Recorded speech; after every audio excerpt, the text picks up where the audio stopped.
मैं एक दफ़ा इजाज़ भट्ट साहब के पास मुझे कहते हैं मैं एक दो मरतबा मिलने गया ए की है मैं कह जी एक साहब हैं कह रहे हैं कि मैं जो मसला होया है इस वेले शुएब अख्तर को मैं इसको इसमें से निकाल दूंगा और मैं इसके बस 20 लाख रुपए दूंगा, मैं उसको 20 लाख रुपए देता हूँ, पंजाबी में कहा उन्होंने। यानी का मतलब मकसद ये है कि अब इस वक्त जो कहतो रुजाली है, आपकी जो टीम है वो छठे सात में 6-7 टीमें हैं, उस पर टमक टोइयां मार रही है और आप पैसे फजूल खर्ची में खर्चे। आप फजूल खर्ची में यार नहीं तो आप भट्टी साहब को शामिल करें, जो भट्टी साहब से एक सवाल कर लें कि इनको आप बोर्ड को आप करें अगर मुनासिब समझे तो, अगर मेरा सवाल इस काबिल है कि कीप योर पाउडर ड्राई, जैसे हमारी फौज ने अपना पाउडर ड्राई रखा हुआ था ना तो फड़का दिया पाउडर, गन पाउडर फड़काया ना उनको, तो क्रिकेट बोर्ड को भी चाहिए कि पैसे जरा संभाल के रखें, आगे बुरा वक्त आ सकता है। इस्तेमाल करने के लिए इनको पैसे चाहिए होंगे, क्योंकि अब आपकी रैंकिंग वो नहीं रही, आपकी डिमांड वो ख़त्म हो सकती है जो कि किसी ज़माने में थी। ठीक है, वो ख़त्म हो सकती है। और जब हम राजा साहब की बात कर रहे हैं, आपका सवाल इसको लेकर जाएंगे भट्टी साहब के पास, लेकिन अगर आप इजाज़त दें, चूँकि आपने इजाज़त से सवाल किया तो आपकी इजाज़त से वक्फा ना लें। मैं तो आपका अदना सा एक पार्टिसिपेंट हूँ आपके प्रोग्राम का।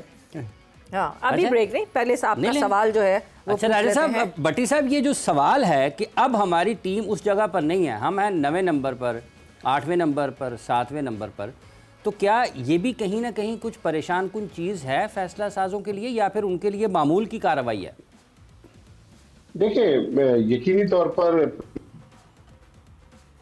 कुन तो है हाफिज साहब, इसलिए कि जब तक पाकिस्तान टीम अच्छा डिलीवर नहीं करेगी तो ये मौज मस्तियां, ये पैसे वो उसी वजह से मिल रहे हैं कि हम दुनिया में क्रिकेट वर्ल्ड पे रूल कर रहे हैं। तो मोहसिन नकवी साहब मेरे ख्याल में अगर आज भी, अब हम मई के मिड में खड़े हुए, अगर आज भी अपने इर्द गिर्द जो उनके मुशीरान हैं उन पर नजरसानी लें तो पाकिस्तान क्रिकेट बेहतर मकाम पर जा सकती है। मैं ये नहीं कहता कि वर्ल्ड नंबर 1 बन सकती है। अब ये मेंटोर का मैं अभी इसमें थोड़ी सी आपको और कहानी बताऊं कि ये सालाना 2 अरब रुपए का प्रोजेक्ट था।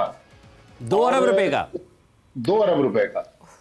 और इसमें सारी 5 स्टार लग्जरी थी, इनके सेंट्रल कॉन्ट्रैक्ट भी अलग थे, इनकी मैच फीसिस भी अलग थी, इनको 5 स्टार लग्जरी उन्होंने जितने टूर्नामेंट्स हुए दी और देना थी, और हर मेंटोर के साथ एक बाकायदा सपोर्ट स्टाफ इन्होंने हायर किया था।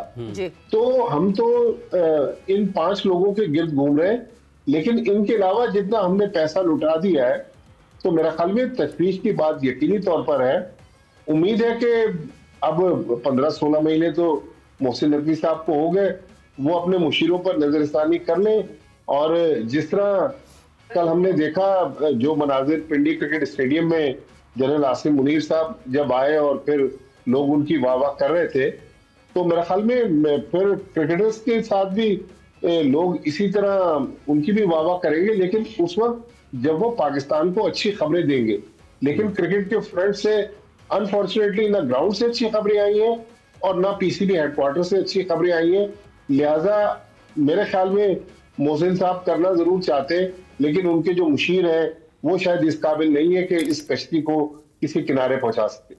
बिल्कुल, कश्ती को किनारे पहुंचाना बहुत ज़रूरी होता है, और ऑब्वियसली क्योंकि नकवी साहब 2 इम्पॉर्टेंट पोस्ट पे हैं, तो उनके जो लोग उन्होंने रखे हैं वो बेहतर कारकर्दगी दिखाएं। तो मैं आपके इस थोड़ी सी आपकी इसी बात को आगे बढ़ाते हुए जी, राजा असद अली खान और हाफिज इमरान साहब तो उस तारीख का हिस्सा है। लेफ्टिनेंट जनरल तौकीर ज़िया जब पीसीबी चेयरमैन थे, पहले वो कोर कमांडर मंगला थे, और फिर डीजीएमओ जीएचक्यू में डायरेक्टर जनरल मिलिट्री ऑपरेशंस थे। लेकिन उनका आप दौर देख लें, पाकिस्तान टीम की फुतुहात देख लें, नेशनल क्रिकेट एकेडमी देख लें, कोई 40-45 ग्राउंड्स बन गए, रीजनल एकेडमीज बन गई।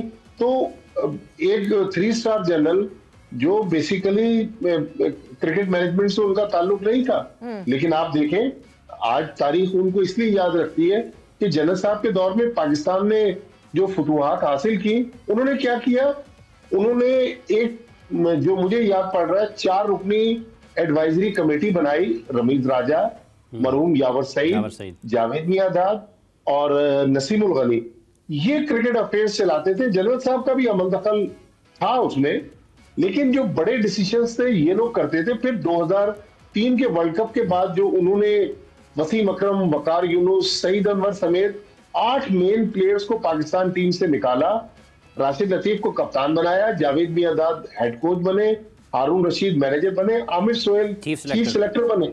वो टीम जो थी 2003 की, वो आप देखें 2007-2008 तक वही प्लेयर्स पाकिस्तान को मुख्तलिफ मौके पे रिप्रेजेंट करते रहे, फुतुहात दिलवाते रहे।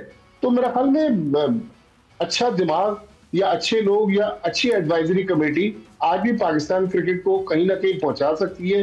लेकिन अनफॉर्चुनेटली ये जो सेटअप है, इसमें जो लोग हैं, मेरा नहीं ख्याल ये इतने हो सकता है वो अपने तय अच्छा फैसले कर रहे हो। हम ये नहीं कह रहे कि वो बदनीयती उनकी शामिल है। आपको लगता है कि वो लोग गलत चुन रहे? जी हाँ, बिल्कुल। देखें ना अब तो अच्छा चले, आपसे अगर पूछा जाए, लोग आपने अगर सजेस्ट करने हैं, गिव मी 4 नेम्स जो आप सजेस्ट करना चाहेंगे आज के जमाने में।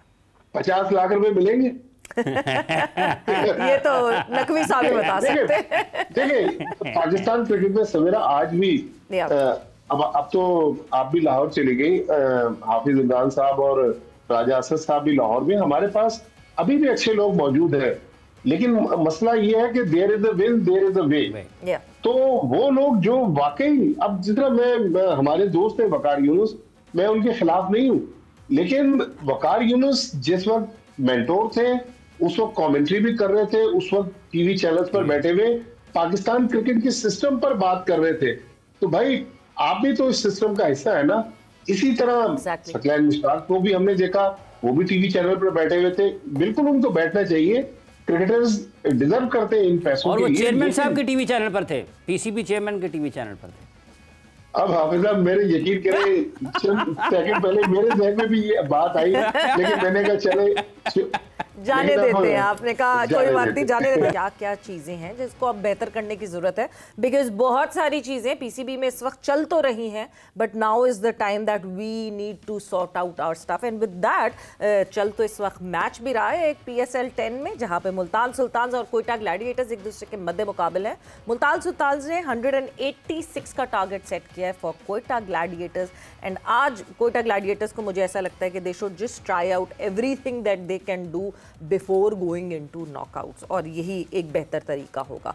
But coming back towards the discussion, क्योंकि हम कर तो रहे हैं कि पाकिस्तान क्रिकेट में ये बेहतरी हो जाए, वो बेहतरी हो जाए, मगर कल की तरह ज़रा थोड़े मैच को जो है मुझे लगता है कि बाबर आजम के हवाले से बात करना ज़रूरी बनती है। बिकॉज कल जिस तरह बाबर आजम की परफॉर्मेंस हुई, राजा साहब, बहुत अरसे बाद एक अभी 50 की थी, वो इतनी कन्विंसिंग नहीं थी, उसके बाद फिर 50 की जो थोड़ी सी बहुत कन्विंसिंग थी, फिर ये गैप आ गया, ये ब्रेक आ गया, एंड कल जो 93 रन बाबर आजम ने किए, पॉजिटिव साइन दिखा, वेरी डोमिनेटिंग, और 100 कर देते तो बहुत अच्छी बात थी, और वार्नर ने भी की।